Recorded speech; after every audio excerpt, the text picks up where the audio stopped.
How to buy your first rental property with no money down. My name is Ginn, and this is part 2 of a 2-part series. And if you refer to the first part, video number 1, I have it in the description below. Go ahead and watch that one first. If you missed the first part of this series, it's in the link below in the description. Go ahead and check it out. I walk you through the 5 steps it takes to buy your first rental property with no money down. I walk you through how it works and the theory of it, where to find it, everything from A to Z. And in this part 2, I'm going to walk you through the math so you can understand the 3 profit centers in doing an owner financing deal with none of your own money. But listen, before I get in it, do me a favor, smash that like button. Hit that subscribe button to continue to receive awesome videos just like this on the Ginn channel. If you watched the first part, I showed you where to find it, showed you how to talk to the sellers, I showed you how to structure the deal, how to find your buyer that is going to come up with your payment, and most importantly, how to take the profit out of the deal. But in this video, part 2, I want to walk you through the math because this is where I show you how powerful creative financing can get. And sometimes, guys, there's just wholesale deals that just don't work out. I want to give you this option so you can understand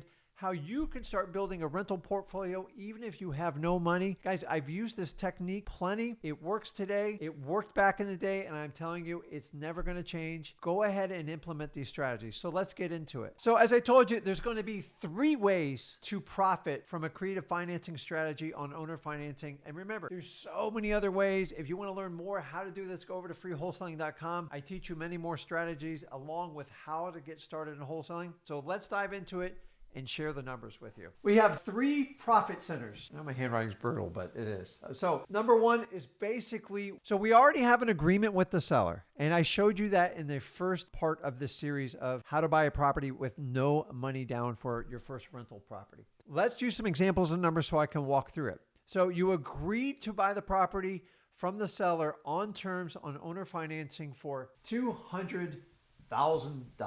The key is here, you actually paid the retail number for it. You're like, what am I going to pay retail for? The secret sauce is if you paid the retail number, you gave the seller what you want, you're asking for terms in exchange. There's no way you're going to get a bottom line wholesale price and get terms. You either got to get price or you get terms. So this strategy, we are focusing on the financing. Honestly, if you pay $200, $205, $210, $215, it doesn't really matter. You have to get the seller's permission. Once you have the consent, I'll go ahead and pay it because nobody else will do it. Because remember, it's been sitting on the market forever and it's been on there for an extended amount of time. That this is why they want to do it, because I have no other offers. And quite honestly, think about this. They're getting that property and not really paying any realtor's fees. So they have high motivation to do it. So $200,000. So now we're going to find your end buyer. Okay. So you found your end buyer. Now we're going to break down how you profit from an owner financing deal with no money out of your pocket. So the first strategy is going to be structured around the down payment. So if you refer back to the first video, I told you a max of 5%. That's what you're going to give to the seller. The reason why I don't want you to do more than 5%, because keep in mind, you don't have any money. Keep in mind, you're not paying the 5%, your end buyer is going to be. If you pay too much in the beginning, you will have to come out of pocket and you don't have the money for it. So if you structure more than 5%, it's going to be much more challenging to get a buyer to buy it from you. So you have to keep the down payment as low as possible. I've bought deals with 0 down before. How do I know this? Because I've done it. You have to ask for it to get it. So you assuming the seller needs a giant down payment. Remember, you are the only fix for their solution at this point. A lot of times they're very willing to do it for little to no money. 5% is a max. You can't go over that because you are risking your finances if you do that, because you're trying to get in a deal with 0 down. Okay. So this strategy is for 0 down. Now, what you're going to do is now you have your new buyer. So I'm going to put buyer over here. Okay. And then you got your seller over here. I should have been a doctor, but so you gave them 5%. So 5% of 200,000, that's $10,000. Remember, you're not paying for it. Your end buyer is going to pay for it. So here's what you want to do. This is 5%. To make this super easy for you, you ask for 10% from your buyer. In the first video part of this, I taught you, like, Rick, how am I going to get 10% from a buyer? Remember, you're offering a property with no bank qualifying. More people are disqualified from mortgages than actually get them. So there is a huge crowd out there for it. And number 1, this is still a relatively low down payment because there's no closing costs. There's no like hidden fees. There's no points. It's just straight up. Buyers like it because if they have good income and bad credit, we can work with them. Remember, you're being paid to solve the problem. The bigger the problem you solve, the more money you're going to make. 10%, that's $20K. I know that's brutal, but so your profit, $10K. Guys, that's like getting an assignment fee as a wholesaler. But here's the really cool part. That's only phase one. There's number one. Number two is going to be on what we call the cash flow. A lot of time you see this referred as CF. This is the beauty of all real estate, and especially if you do a creative financing terms, because whatever you and the buyer agree to, you can make it work. You don't need anyone's permission for it. So there's only two people ever involved in the conversation, and you can come to an agreement pretty quick. Remember, they're getting a property with no bank qualifying. They're eager to do this because what are their other options? It's just going to have to be probably get a short-term rental, and then they got to go back to trying to qualify them. So what if you could show them how to buy it without qualifying? Trust me, if you're worried about getting an in buyer, I'm telling you, it is not difficult. We have standing room only every time we do this. Here's what you do. So I taught you in part one that you want to get, remember, this is a max, guys, 60% of the rental rate. There's a reason for this because the idea is you want a cash flow. So if we do 60%, so let's say it rents for $2,000 a month, and on that $2,000, so if I do 60%, that means I'm going to pay the seller $1,200 a month. And remember, guys, this is just the max. You can't go over this number because you're going to stress the deal out. I only do creative financing that I'm going to cash flow from day one. Remember, guys, we're doing this with no money down, so you have to stick within the parameters.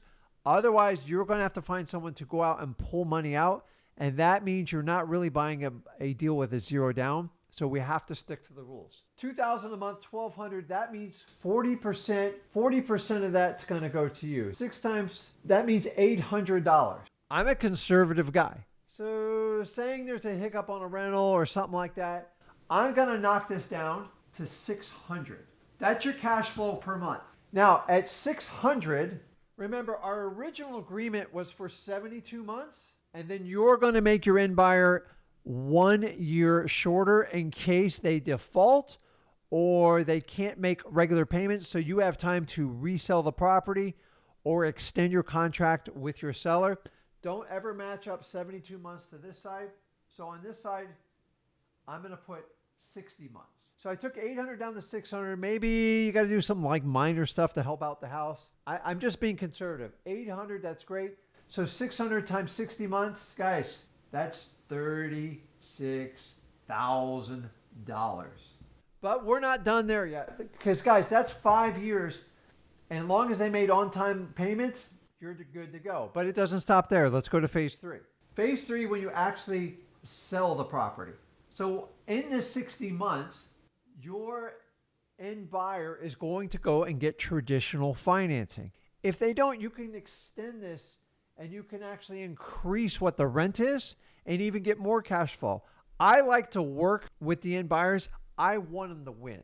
I really do. So unless they absolutely stop paying me or they don't respond to us, I'm going to work with them. I have about an 80%, 85% success rate on this. I'm going to snuff out any problems up front. But so let's keep in mind. Now you're going to sell it.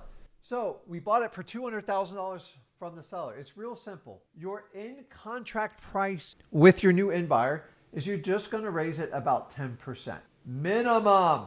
So 10% over that gives $20,000. So you're selling it to them for $220,000. I'm going to be a nice guy.